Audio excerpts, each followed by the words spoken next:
You're it's popping, gang. 5 cops, 5 COs, 5 female DOs, whatever you want to call them, caught seducing inmates. That's something that's been going on for years, man. They lonely. The inmates need the extra taken care of. It's a win-win, I guess. But I just never understood what would make CEO or somebody working in a jail wanna, you know what I'm saying? Wanna get it on with an inmate. Cause like I said, I always say it's only so much he can do for you, bro. You know what I'm saying? It's only so much he can do. But before I jump into it, you know what I'm saying? I just wanted to pull it up and have it ready. But before I jump into it, you know what I'm saying? Be on the lookout for my podcast, bro. My podcast. Once I get this channel cracking, hold on. Once I get this channel cracking, I'll be able to you know what I'm saying, really stick my foot off into my Smoking with Peso podcast. You know what I'm saying? So I'm lit for that. I ain't gonna lie, I'm happy. But you know, I hope y'all got y'all. I got mine. Oh, and if you know anybody, you know what I'm saying, that rap, sing, do YouTube, send them my way. You know what I'm saying? We can put them on the podcast, on Smoking with Peso podcast. Mind you don't gotta smoke to be on there. You know what I'm saying? And have some fun. I guess that's what we do on Smoking with Peso. But we ain't smoking with Peso right now. Well, kinda. We reacting with Peso. And that brings me to another. Y'all heard a rappers. Y'all heard a rapper gas. This that reaction gas, boy. Yeah, I've been wanting to say that for a while, and I finally can say it. Maximum security prison. Here are 5 female officers who are down bad and can't keep their filthy hands off inmates. Disclaimer. Meet Kawana Jenkins. This corrections officer let an inmate make a video while she was doing the most shocking thing imaginable. Kawana faced 11 charges, including 5 counts of violating an oath by a public officer and 1 count of giving an inmate a prohibited item. In the early hours of January 28, 2023, correction officers with the Fulton County Jail conducted a shakedown on the maximum security wing. They seized over a dozen weapons, contraband, and 11 phones. As officers looked through the phones, they stumbled on a video of one of their own, 36-year-old Kawana Jenkins with inmate Jamal Ward. 20-year-old Jamal was awaiting trial for a 2022 murder and facing 6 other charges. In another video, Kawana was seated in a chair and filmed by an unidentified inmate. His index finger disappeared into her mouth as she simulated, well, you know what.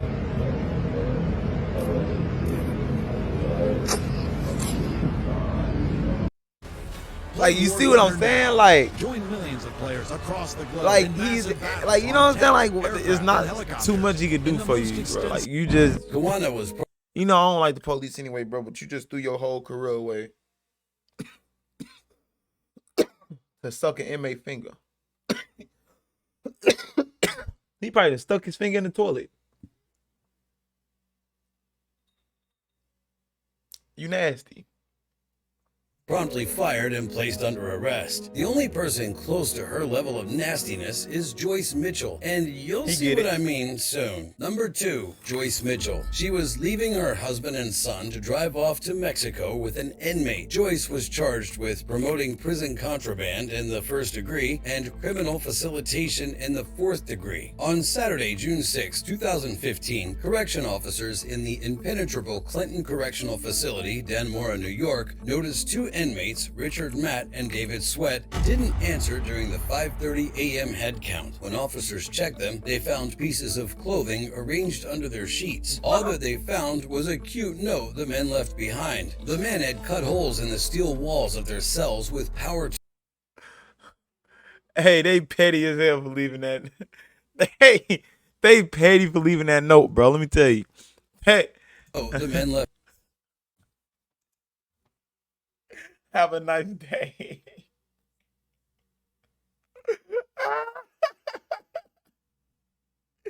Oh, bro, you know they was coming to get y'all. You know they was coming to get y'all. Like, nah, man, y'all ain't getting out. Y'all ass is cooked. Left behind. The man had cut holes It's all in the right. steel It's all right, cause they got somewhere for 'em. They got somewhere walls of their for 'em. cells with power Don't tools even worry and about it. They climbed got through somewhere for pipes and 'em. tunnels until they reached I a promise you broken they got open somewhere for 'em. utility hole cover a block away, just like in the classic movie The Shawshank Redemption. The prison hadn't had an escape in 100 years, and these were dangerous men. Richard was serving 25 years to life for the 1997 kidnapping and murder of a 76-year-old businessman. The man had fired Richard. Richard retaliated by killing and dismembering him. David was no better. At 16, he'd already been charged twice for attempted second-degree burglary. In 2002, he upped the stakes when he shot a sheriff's deputy 15 times and ran over his body. That got him a life sentence, and he'd been behind bars since. Both men were How did they end up in the same cell? Like that, like seriously, bro. How did they end up in the same cell, bro? Like, I don't get it. I ain't gonna lie to you, cause he got on some real Jeffrey Dahmer and he got on some Jeepers Creepers. You know, go Darren, go. You know, like they shame on the prison for that. They wanted them to escape, bro. added to the U.S. Marshals Most Wanted list. Hundreds of state and local law enforcement officers worked around the clock to get both killers back before they hurt anybody else. 3 weeks later, the manhunt ended with Richard dead. Tactical team from Customs and Border Protection met up with Matt in the woods, challenged him, and he was shot dead. David was captured in a hideout just a mile from the Canadian border. By then, the authorities had answered the one question on everybody's mind. We want to find out exactly what happened. And one of the big questions is, where did the tools come from? The day the men had made their great escape, Joyce Mitchell, an instructor in the prison's tailor shop, had checked herself into the hospital with a case of nerves. A week later, the police knew she had much to be nervous about. The 51-year-old had been very busy behind bars. She had eyes on David. She would buy him homemade food and contraband. After her shift, the two would disappear into a sewing shop storage closet for at least a half hour. Surprisingly, David wasn't the only one she was carrying on with. Joyce had a relationship with Richard Matt, sending him risque notes and nude pictures. In time, she could. That's how they ended up in the same cell. Got it. That makes sense.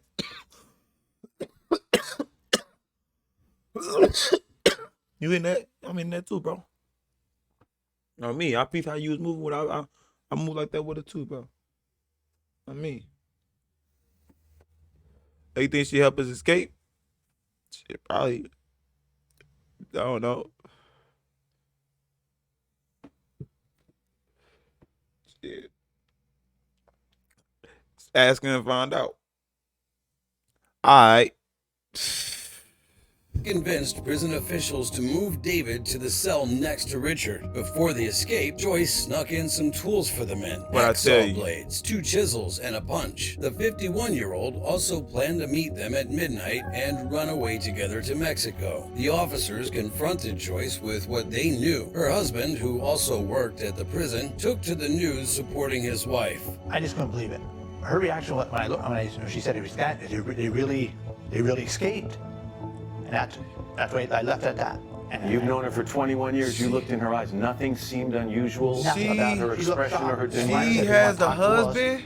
Because we know him or to help out. Later on, she changed her story. You know, people need to know that I was only trying to save my family. Joyce claimed the men had threatened to kill her husband if she didn't help, but How? the police already knew she was lying. Joyce pleaded guilty.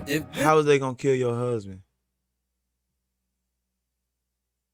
They're in jail. How they gonna find out where you live? They're in jail. How they gonna? They're in jail. They're in jail. They're in jail. Stupid. This seems like That's the dumbest worst lie officer you could try to ever. use. Trust me, it gets worse. Her replacement was stupid enough to fall for the exact same trick. Number 3, Denise Pro. Wait, Was she texting someone replacement? behind your back? A single Spokio search can help you find out who she's messaging. Her Spokio replacement? can also help you If the inmates at Clinton Correctional exact same trick. Number worse, a replacement was stupid enough to fall for the exact same trick. Number 3, Denise Brell. It's okay. If the inmates at Clinton It's okay because they got someone phone. Correctional Facility thought Cupid was done with them, they were in for a big surprise. Denise was facing 25 charges, including promoting prison contraband, abuse in the 3rd degree, and 23 counts of official misconduct. In September 2015, just 3 months after Joyce Mitchell helped convicted murderers Richard Matt and David Sweat break out of the maximum security state prison, 39-year-old Denise Brell was hired to replace Joyce as the new training supervisor. Joyce was already serving a 7-year sentence behind bars, and the prison hoped the notoriety she brought to the facility was behind them, but they were wrong. In September 2017, the prison was in the news with yet another love affair in the tailor shop. The prison authorities had discovered Denise was having a relationship with a former inmate, Paul Norris. Paul was serving a 20-year sentence for first-degree manslaughter. He'd been transferred to the prison. Former inmate? So they got together after he got out?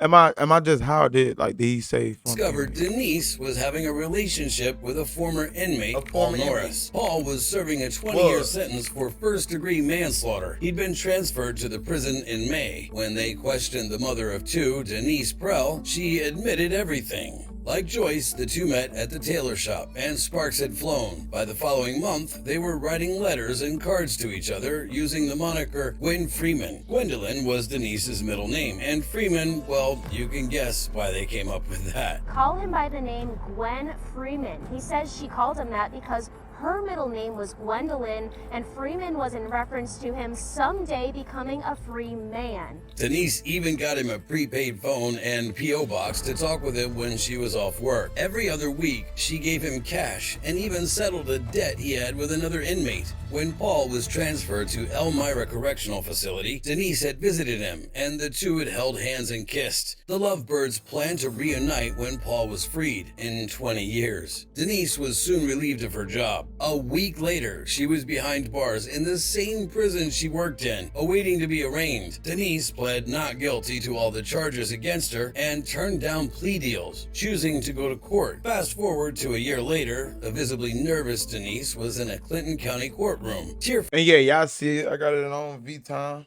Yeah, I had to throw that out there because they on some bullshit. You know, V-Time, y'all see it. Yeah. Pleading guilty to all charges. Ms. Brell, if you ain't from St. Louis, you don't know nothing about it. Criminality in this matter, which you've pled guilty to, is difficult, if not nearly impossible, to understand in light of what this community went. By then, Denise and her husband had divorced, and he had custody of the kids. Denise claimed the affair didn't ruin her marriage, but she's not holding a torch for Paul either. But this next officer just ran out of luck, and her secret affair is about to be exposed in the most humiliating way imaginable. This is Charlene O'Banion. When she got to work that morning, she had no idea the entire prison knew the nasty things that she'd gotten up to. Charlene was charged with improper activity with a person in custody. Correction officers at the Conroe-Montgomery County Jail facility in Texas received a tip that a female correction officer, 33-year-old Charlene O'Banion, had been intimate with an inmate in custody. After secretly recording her phone calls, detectives discovered that the object of her affection was 28-year-old Jacob Parker. Jacob was behind bars for possession of a firearm and resisting arrest. He also had an open warrant for theft. On December 17th, 2021, the detectives confronted Charlene about her relationship with Jacob. We were notified of a possible improper relationship between you and Jacob Parker. So we're here for that. I just kind of want to talk to you about it and get your side of that story. I don't know anything about it. Do you know who I'm talking about? He's in pod 6. Okay. Charlene appeared shocked. Yeah, he's in. The Yeah, he's in detective pod asked if she 6. talked to him on any You call. calls. Again, Charlene Give it up. vehemently denied it. Have you talked to him on any jail phone calls or anything like that? Not at all. None. Okay. When asked where Jacob's cell block was, She squinted like it was some vague memory. And where is Jacob a trustee at? I think he's in laundry. I've seen him in laundry. I don't think he's out. Hey, do y'all notice people do that when they lie, bro? They be like, when they gotta think of whenever somebody, bro, on my life, on my mom, whenever you talking to somebody, bro, and they trying to like come up with a lie, or you feel like they trying to come up with a lie, just peep their face. They like, nah, on my life, I'm telling you, that's how it's gonna be every time. No cap, hands down. Quickly made up a rambling story that involved another prisoner. And where would you think that like this allegation would come from if there's nothing to it? Well, I had a feeling this was coming. So there was an inmate named Coker, Justin Coker, and he got out of here for I don't know what period of time, and he tried to contact me on Facebook. Are you a low-income American on food stamps or Medicaid? And now she If throwing so, bro you under are the now bus. eligible to receive a Or free somebody under the bus. She throwing somebody under the bus. Look, he sent me a message and I blocked him on Facebook. You see the lies? You see how quick people lie to you? Just lie. You just lying. Why? And he sent me a message, and I blocked him on Facebook. And I guess one time, Parker was going back to Equat to use the bathroom, and he was talking like at the window with me. Like at Equat, because I was in Equat, he was talking through the window, and I guess Coker like didn't like that, which I had no contact with him or anything. And I don't know why, like he went up to, I don't know what was said between them, but he went up to Parker and said something, and then Parker ended up going back to laundry. The detective indulged her, even asking her when it happened, all the while knowing he was setting her up for a trap. Okay. When do you think that happened? Okay. Is Coker back in jail or? He came back, but I think he left. I don't know if he like got released or he's in PDC now or something like that. The detective revealed that they had phone call recordings and gave her one more chance to admit the affair. So I don't know exactly how it started, like who it started from. But I was told that it was brought to somebody's attention, and then we looked at jail calls, and there's jail calls between you and Parker, and all that stuff's recorded. So I don't think you're being completely truthful. I kind of know that you're not, and I'm not trying to be rude when I say that. Yeah. No. I'm just kind of trying to lay it out on the table for you. Yeah, no. No, you're fine. You know I'm lying. You're fine. You're just doing your job. Get one shot at this with being truthful, and people. Perception means a lot in criminal cases and internal cases. It's a huge deal. It sways people to do a myriad of different things, you know. And this is kind of your chance to paint your own image. Seeing the writing on the wall, Charlene changed her story. I guess a few years ago, we talked, and then I ended up here, and then he ended up here. I didn't know he was here, or there wasn't anything like that. This time, she admitted that they had known each other before she started working at the prison, but she continued to deny being intimate with him. So y'all kind of talking nature. No. Now that he's here? Oh, no. Now that he's here, no. Okay. I mean, it's never been like phone sex or anything like that. Like, that's not. But, like, we all joke around. Like, we all make, like, you know, like, that's what she said type things. But it's never like. She quickly changed this story when the detective revealed they had heard them together. From what I'm listening to on the calls, I take it as that you've given him oral sex at some point.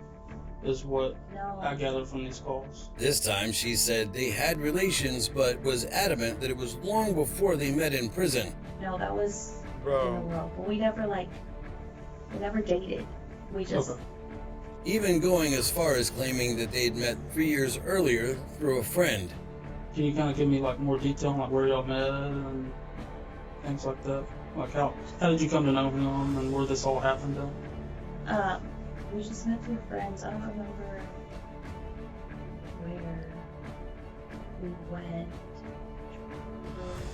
And we went to go eat somewhere.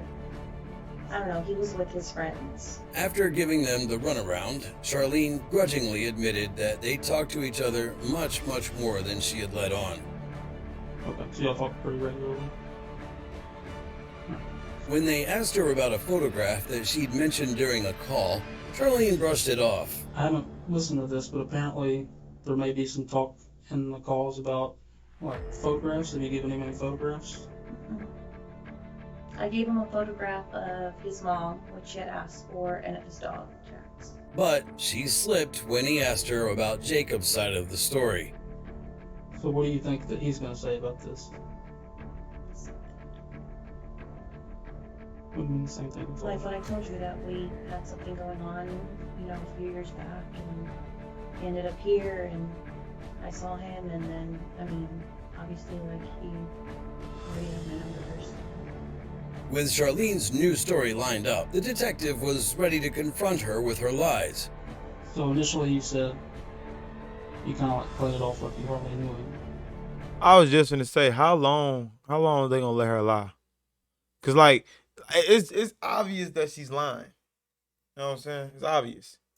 That part is obvious. I just... You kind of like stood there and thought, oh, right now. Parker, yeah, I think we did pod 6. But I just looked in the system, there was like almost 400 calls. Damn! Between y'all. 400 calls? See where I'm coming from, kind of how it was seen from my point of view. 400 calls worth of lies. They gave her one more chance to make an admission. Instead, Charlene claimed she had a memory sickness.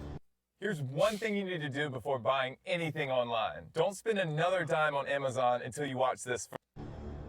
I said, a memory sickness? Yeah, like besides dementia, I always forget like what I did yesterday. It's 8:30. I'm gonna stop it here, man. I'm gonna stop it here. The next video gonna be a little shorter though. Well, so what? It's still gonna be lit because Big Peso gonna be in the building. You know what I'm saying? Gang. 1537. Yeah, bro. She lying. She's lying. We know she lying. We know she's lying. You know. I got more videos to do, and I don't appreciate being lied to in front of, because she's lying to them, but she's doing it in front of me. So I don't like it. I don't appreciate it. So I said, that's it for this one. I'm gonna do some other videos, hopefully push this podcast out, and I see y'all on the next one. Boom.